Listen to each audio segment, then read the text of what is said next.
Alright, welcome back. It has been a while, and it's the end of summer. It's Labor Day weekend, and not a lot has actually happened around here. But we'll get to what's happened, what's going on. Today, we got to work on this brush cutter a little bit, because literally I think all the brush cutters are broken now. But we had a bad O-ring here on this fitting, and thankfully I got a whole O-ring kit, so we're going to dig through that and try to find one that works. That O-ring blew out. It was spraying hydraulic fluid everywhere, so that's not going to work. That should be a quick fix, unlike some of the other brush cutters that are a lot more intense. We're going to get to that, and we'll get back to you and let you know how it's going. Alright, that was an easy fix, just the O-ring. And if you ever need an O-ring, get those Harbor Freight O-ring kits. They have like hundreds of O-rings in them. Man, it makes your life so much easier. Just take your old O-ring, match it up to the one that's in the box, and there you go. But she is off doing her favorite thing, cutting grass. So let me give you some updates. Like I said, this summer's been very busy with everything but being able to do stuff at the farm. So not much has happened, but things have happened. When you don't make a video very often, I guess there's enough to talk about. So you might remember this brush hog back here behind me has a bad gearbox, and it didn't matter what I did. I could not get the stump jumper and the blades off the bottom. I worked on that for way too long. I mean, I probably put 6 hours into that thing over the course of several days. Could never get it to budge. But I met a local guy, and he was like, I can get it off for you. And he did. So there it is. He had the equipment. I was actually just talking to him. He was just here, and he used heat and a porta power and a hammer. He said it took about an hour and came off. So that's awesome. That was all I asked him to do. He would have done the whole thing for me, but you know, that costs money. So now I can get to the bolts on the other side, on the underside, and we can unbolt that gearbox, take that one off. I have a brand new gearbox, put the brand new gearbox back on, and put that back on. We'll probably change the blades on this thing while we're at it, because they're in pretty rough shape. I mean, they'll do, but if you got it off, you might as well replace them. So that's that. Pretty excited about that, because you know, she's going off to brush cut with just that 6-footer that's on the front of the skid steer, and I mean, it's just not a feasible way to get things done. I mean, she'll brush cut all day, and she'll probably just get that field done, which is like 4 acres. We got a lot more grass than that to cut. So other things, we've been cleaning up around here. So if you look behind me, there's a lot less stuff along this hedgerow. There's still a fair amount of stuff along the hedgerow, but there's a lot less stuff. It's just, I was turning into the just classic farmer and just collecting a lot of junk. It needed to go. It wasn't junk. It was all good stuff, but that's what every farmer says. It's all good stuff. But I was just sick of looking at everything, and it needed to go. So we've been unloading some stuff. We still got a lot more things that we're going to be getting rid of. But there was a cattle trailer and a fuel trailer and a few other things over there, and they're all gone, which is nice to have them gone. All right, house update. Not much has happened, I think, since the last video. Not much at all. Here, I'll give you a tour. So you can see the doors aren't in. We actually have the doors now. So that is progress. That's good. And I think the doors might be going in this week, this coming week, or the week after. And that would be nice. We did do a design change. So we had doors on this end and on that end. The exact same doors on each end. And we decided that we really just don't need doors on this end because there used to be a deck out here.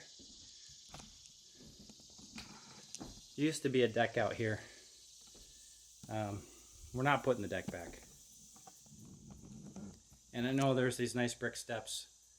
But we just, with what we're going to use this room for, being like a library. Yeah, it's going to be a library. We're going to probably put in a Murphy bed, so we'll have a guest room. We just don't need to have doors there. There's no reason for it. So we'll probably end up taking out the brick steps. We're going to enclose that, and we're going to put in windows. That is not cheaper. So the other update is we did order windows. Just want very specific windows for this house. I don't want to put in vinyl windows. I just think it would look ugly and it really doesn't fit the house. So I want windows that are black metal on the outside and wood on the inside, and we had to order them, and they're very expensive. So we did order these 3 windows here where the nook is, and then we're going to frame that in for windows, and we'll have to order those windows. Probably leave it closed up because windows cost money, and I need to get this house closed back up, and I don't really want to spend the money on the windows. The other thing is it takes 5 to 7 weeks to get windows, and that's a long time. And we still have another, I think, 4 weeks before we're going to get those 3 windows, which is very frustrating.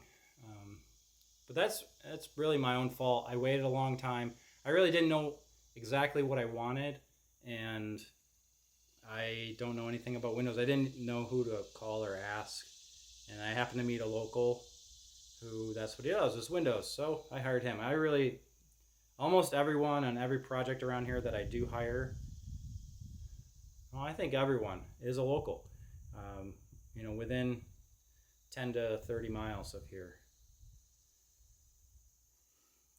Just seems to work out better that way.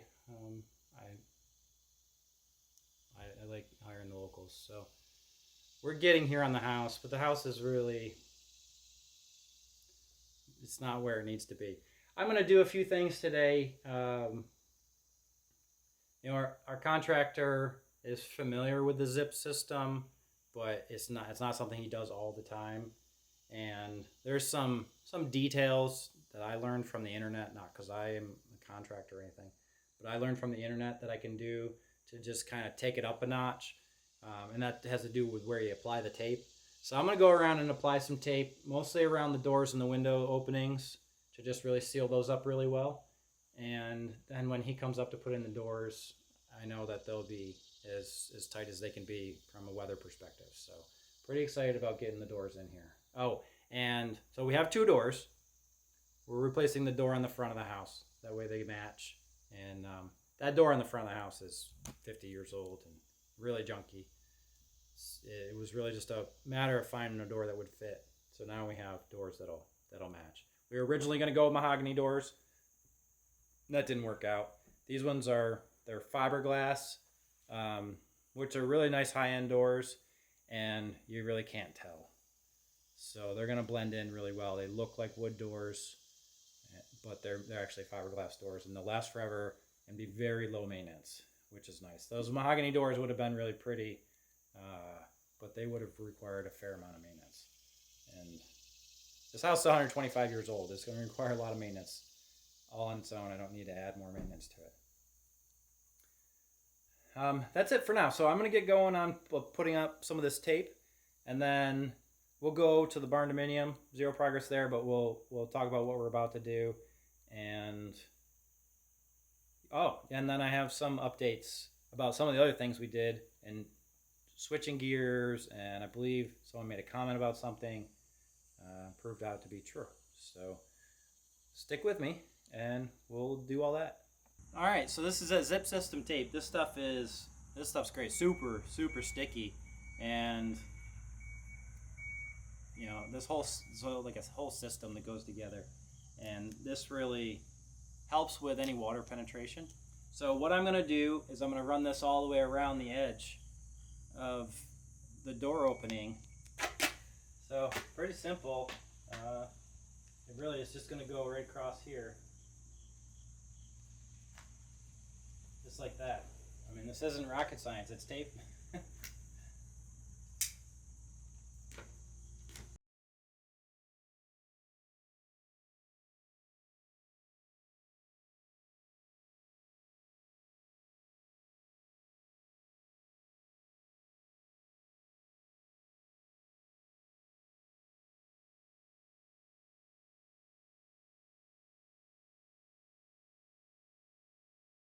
All right, so I got that door all done. I did the window too.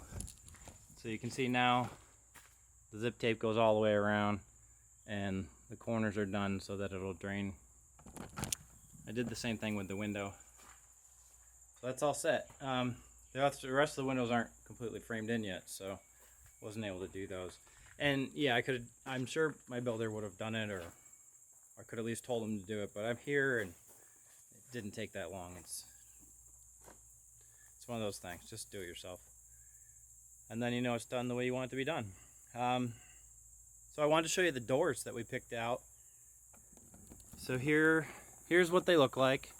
We got the frosted glass. This one is for right here on this side of the house. The other one is slightly different. It has the wood, well, it's fiberglass, but it has the wood across the bottom. The windows aren't quite as big.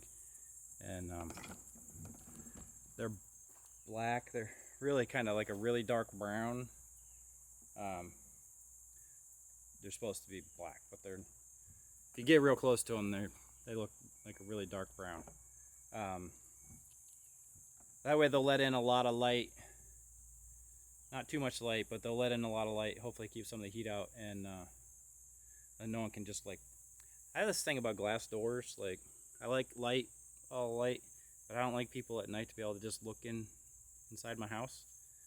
So the frosted glass will prevent people from being able to look in the house.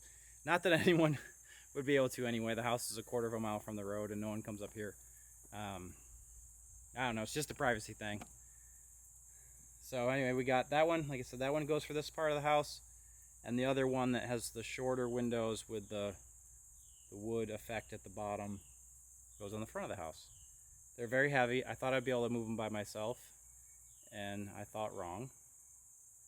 So that's as far as I'm going to get that for now. I got to get someone over here to help me a little bit later.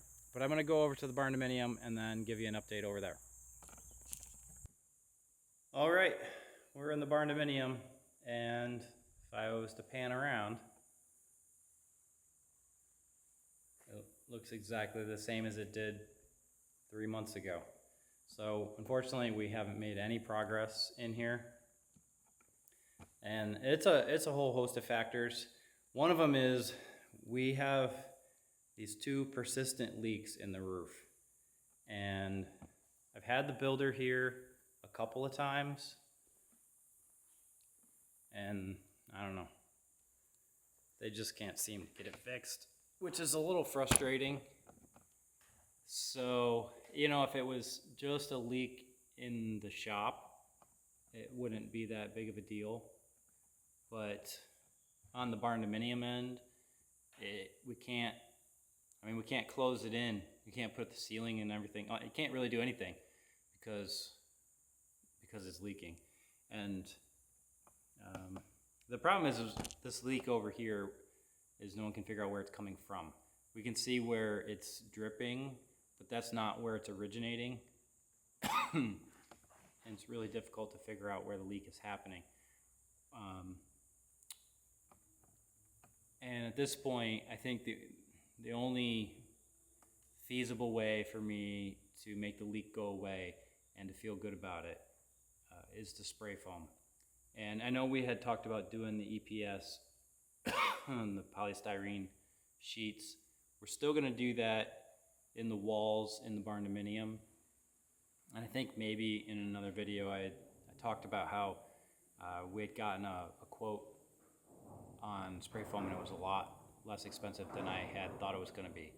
So I think I'm going to need to get that guy in here to spray foam the roof, the ceiling, whatever you want to call it.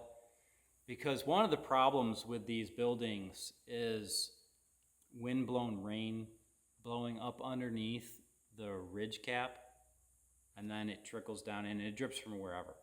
And so it's not that the roof is actually leaking, it's the rain is getting blown up under the ridge cap and then coming down in. So if we spray foam in that whole ridge cap, that eliminates that as a leak area. But then if we just spray foam the whole thing with closed cell spray foam, it eliminates the leaks. So I think that's the path we're going to take. And that gets me to the other reason we haven't made a lot of progress is money. So all these things obviously cost a lot of money, and we just kind of have to meter it out and do it as we can afford it.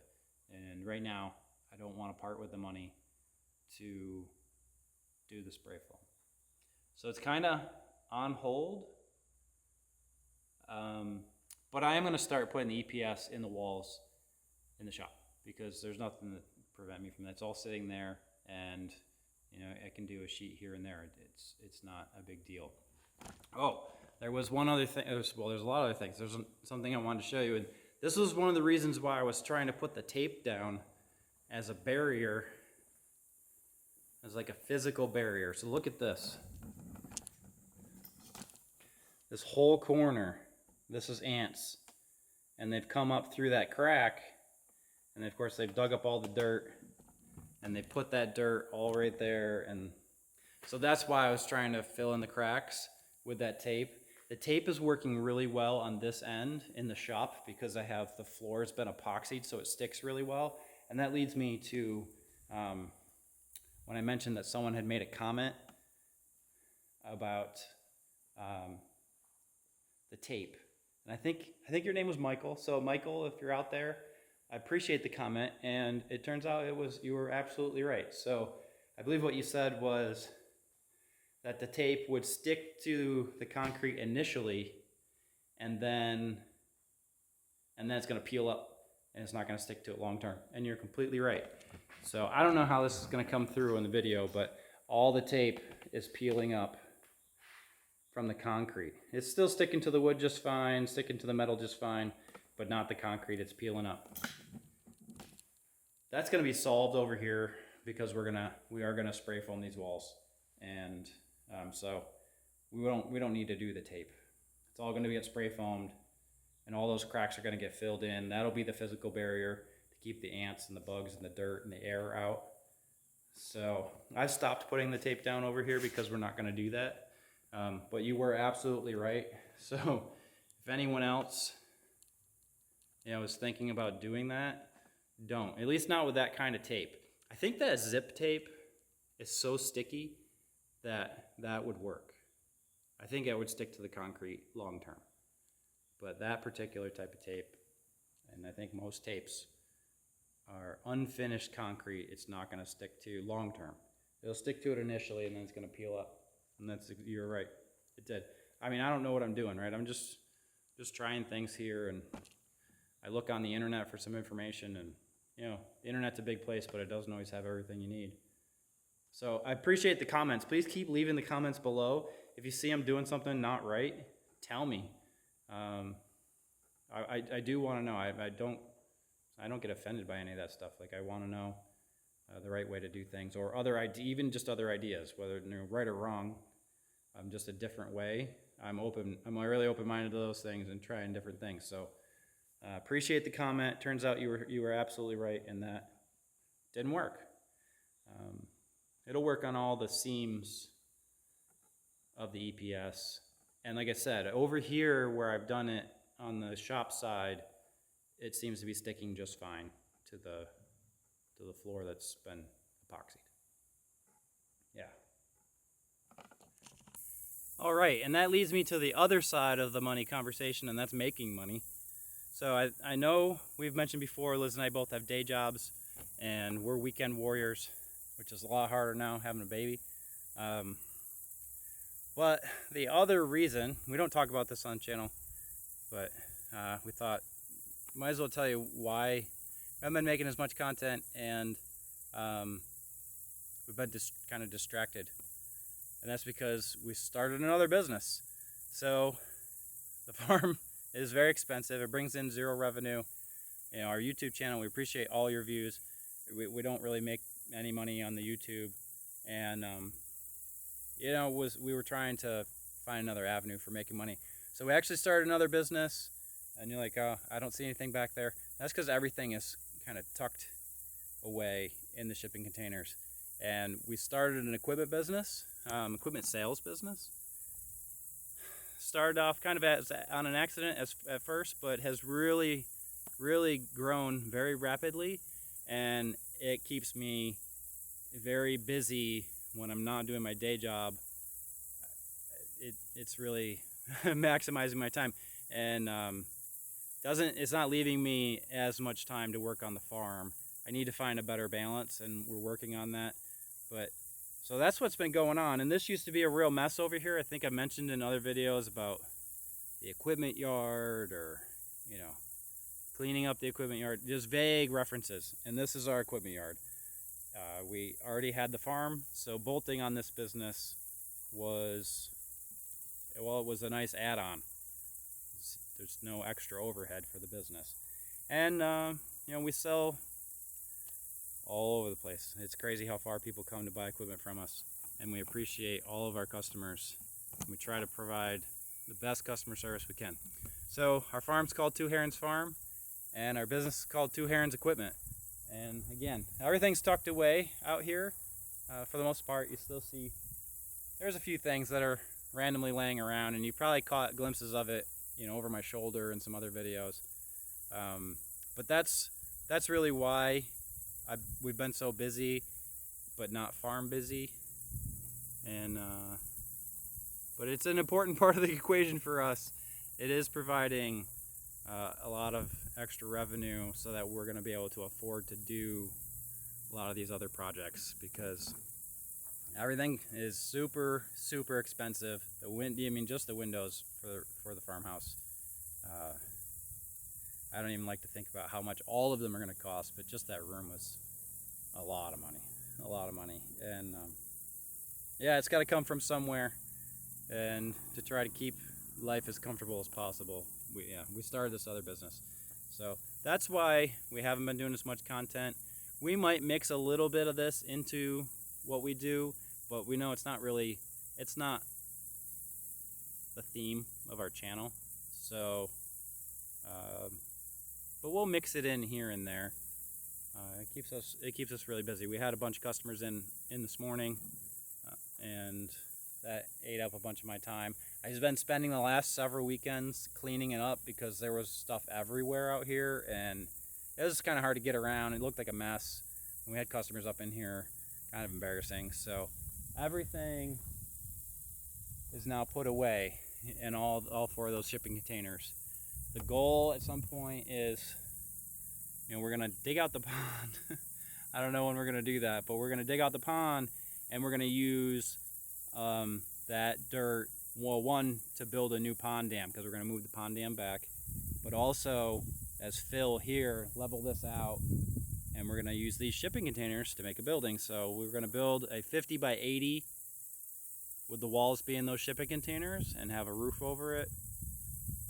Probably not have cement, at least not for now, because the stuff is so expensive. But just gravel, even gravel is just outrageously expensive. Just to have a nice, kind of more professional business. But we got to make the money to be able to spend the money, and we haven't made enough money yet to be able to afford to do that. So the content's going to keep coming. I feel better now that I've been able to get that kind of squared away, so it's clean, and we've really kind of ironed out that business, so it's not quite as intense, although July was a little crazy.